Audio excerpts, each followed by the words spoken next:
नमस्ते मित्रों। कथा निधि चैनल पर आपका बहुत बहुत स्वागत है। एक बड़ी हृदयस्पर्शी कहानी आपके लिए लेकर आई हूँ। कहानी का नाम है एक कप चाय, जिसे लिखा है सुधा चौहान जी ने। तो चलिए कहानी शुरू करते हैं। एक कप चाय। क्या है माँ, आपका तो रोज का यही लगा रहता है, बस कर दो अब। बुढ़ापे में तंग आकर एक माँ ने सिखाया बेटे को सबक। कामिनी जी अब अपनी जिंदगी से तंग आ चुकी थी। जब से बेटे की शादी हुई थी, तब से उनका इकलौता बेटा उनसे मुंह मोड़े हुए था। वो अपनी माँ पर ज्यादा ध्यान नहीं देता था। उसकी पत्नी सीमा भी अपनी सास कामिनी को फूटी आग देखना पसंद नहीं करती थी। अपनी जिंदगी से तंग आकर उन्होंने अदालत का दरवाजा खटखटाया। अदालत में आज बहुत ज्यादा भीड़ थी। लोग आपस में तरह तरह की बातें बना रहे थे। कानाफूसी खुसर फुसर चल रही थी। सबकी जुबान पर एक ही सवाल था कि शहर के जाने माने बड़े व्यवसायी महेश बाबू की माता कामिनी जी ने अपने बेटे के खिलाफ मुकदमा आखिर क्यों किया है। आखिर ऐसा क्या हुआ है। इन्हें तो सारी सुख सुविधाएं थी, धन दौलत, अच्छा खाना पीना, तो फिर और क्या चाहिए था इन्हें। जरूर महेश बाबू अपनी माता को तंग करते होंगे, तभी तो एक माँ अदालत तक पहुंच गई। जैसे जैसे समय बीतता जा रहा था, भीड़ भी बढ़ती जा रही थी और शोर भी बढ़ रहा था। तभी अचानक बाहर शोर सुनाई दिया, जज साहब आ गए, जज साहब आ गए। कुछ समय के बाद ही उनका कोर्ट के अंदर आगमन हुआ। ऑर्डर ऑर्डर, आवाज सुनाई पड़ी। अदालत में एकदम सन्नाटा छा गया। सब शांत हो गए। तब अदालत में पूछताछ शुरू हुई। दोनों पक्षों के वकीलों ने अपने अपने पक्ष रखे और महेश बाबू की माताजी कामिनी जी को कटघरे में हाजिर होने का ऐलान हुआ। 70 साल की एक बूढ़ी, गोरा रंग, बूढ़ी चमड़ी, आंखों में उदासी छाई हुई और चेहरे पर लाचारी के भाव लिए वह अपनी कुर्सी से उठकर कटघरे में जा खड़ी हुई। हाँ तो माता जी, ऐसा क्या हुआ जो आपने अपनी सगी औलाद, अपने इकलौते वारिस, अपने बेटे पर ही मुकदमा दर्ज करवाया। जज साहब ने कामिनी जी से पूछा। इस पर कामिनी जी शांत भाव से बोली, जज साहब, मेरे पति की मृत्यु के बाद मैंने अपने बेटे की परवरिश अकेले की है। इसमें कोई नई बात नहीं है कि पति की मृत्यु के बाद स्त्री अकेली ही घर परिवार को देखती है। मैंने अपने पति का व्यापार भी संभाला, लेकिन अपने बेटे को जरा भी दुख नहीं होने दिया। इसकी सारी इच्छाएं पूरी की, पिता की कमी इसे न खलने दी। लेकिन मेरे बेटे का कहना है कि मैंने तो कुछ अलग नहीं किया, ये तो हर माँ बाप का फर्ज होता है, वही मैंने किया है। हाँ तो जज साहब बताइए, मैंने कुछ गलत कहा। हर माँ बाप का फर्ज होता है अपने बच्चों को पालना पोसना, इसमें कौन सा मैंने कुछ गलत कह दिया। पर कोई भी इनकी तरह अपने बच्चे को कोर्ट में नहीं घसीटता।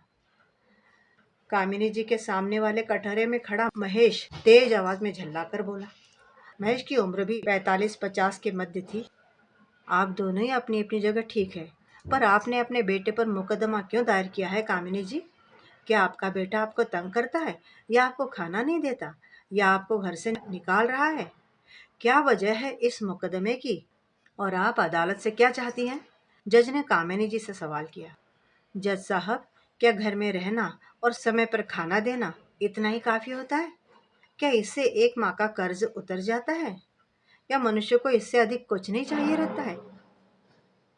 कुछ नहीं चाहिए रहता है।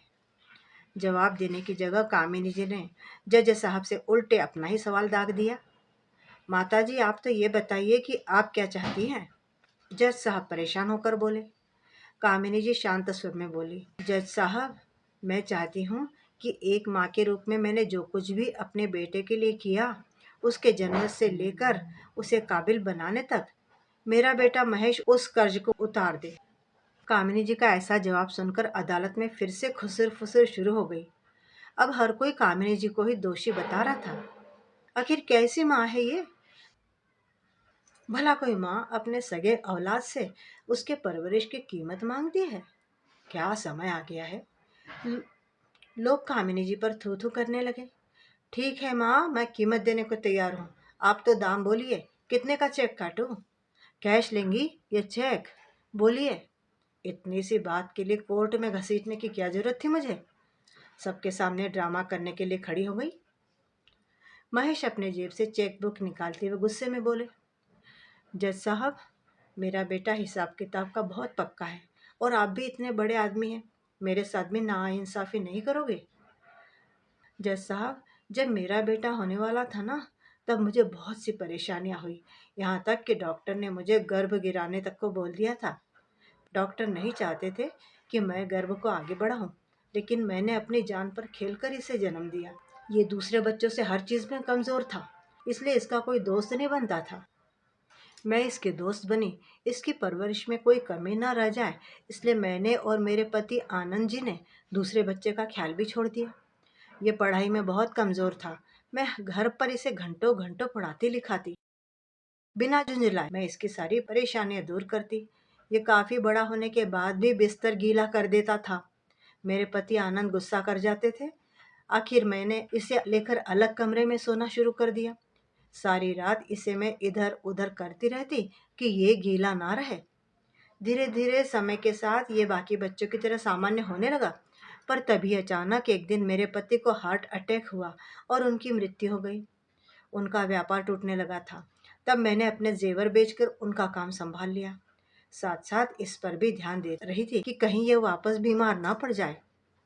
मेरी उम्र बहुत कम थी। मुझे लोगों ने दूसरी शादी करने का सुझाव दिया, ये कहकर कि अकेली औरत के लिए इतनी बड़ी जिंदगी काटना बड़ी मुश्किल है। मेरे लिए कुछ रिश्ते आए भी, पर मेरा बेटा मुझे एक पल नहीं छोड़ता था और मैं इसे सौतेले बाप का साया नहीं देना चाहती थी। यह बोलकर कामिनी जी रुक गई। उनकी आंखें गीली हो गई, सांस फूलने लगी। उनके वकील ने उन्हें पानी पिलाया।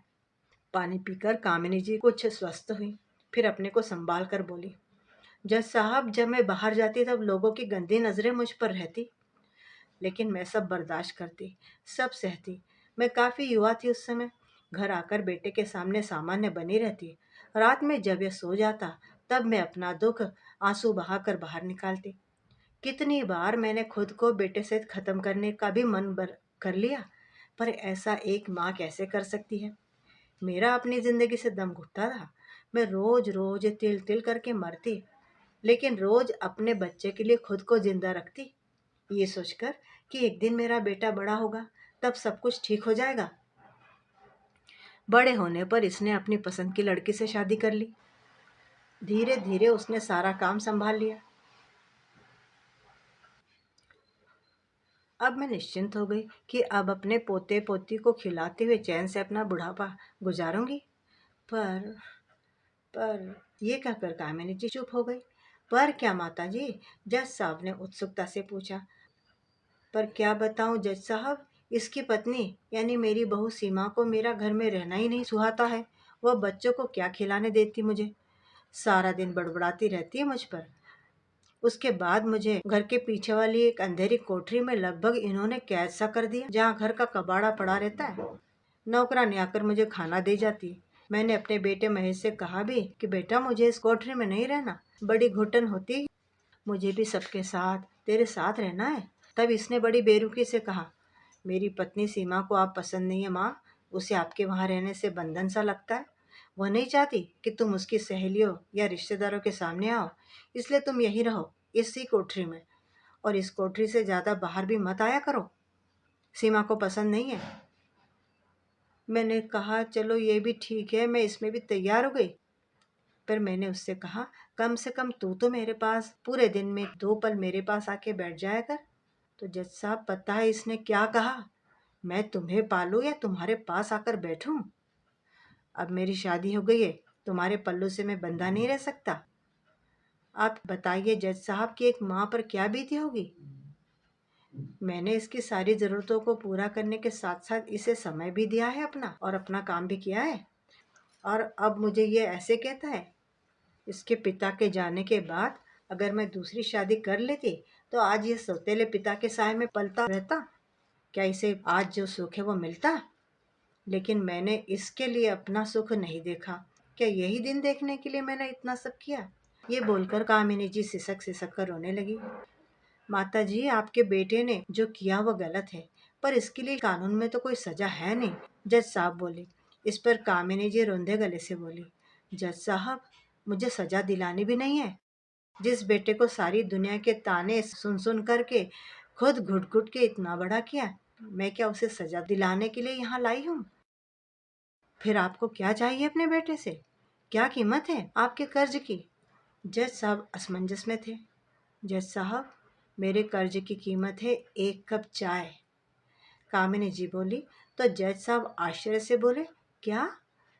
जज साहब के साथ साथ महेश और अदालत में मौजूद सभी लोगों की आंखें फटी की फटी रह गई। सबकी जुबान पर एक ही बात थी, ये कैसा मजाक है? क्या अदालत में आकर चाय के लिए मुकदमा? क्या आपने बेटे के खिलाफ? भला कैसा मुकदमा है?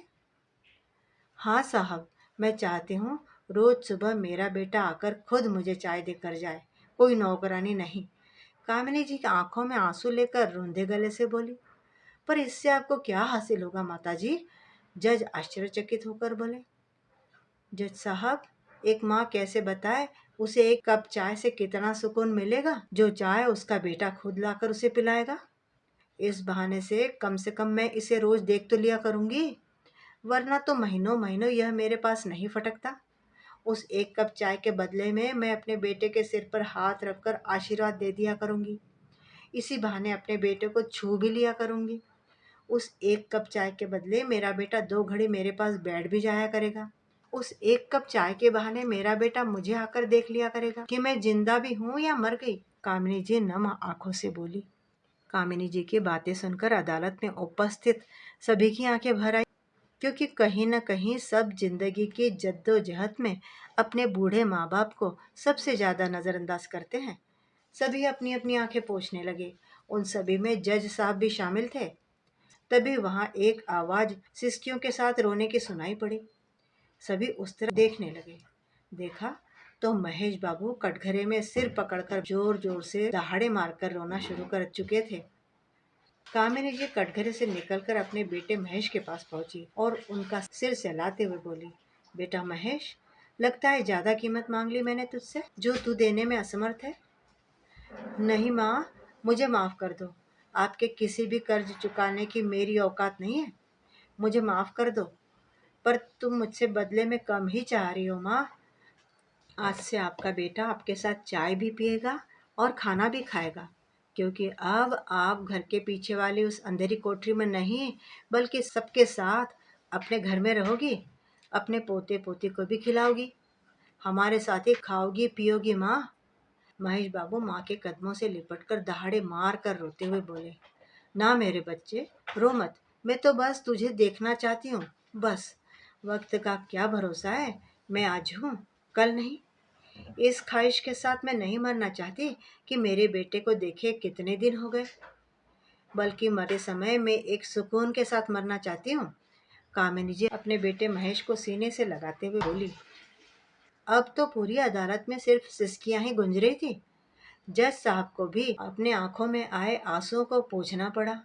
अब उन्हें फैसला सुनाने की कोई जरूरत ही नहीं थी। दोनों पक्षों में फैसला हो चुका था। अब तो साहब को भी घर जाने की जल्दी थी, क्योंकि उन्होंने भी न जाने कितने दिनों से अपनी माँ का चेहरा नहीं देखा था।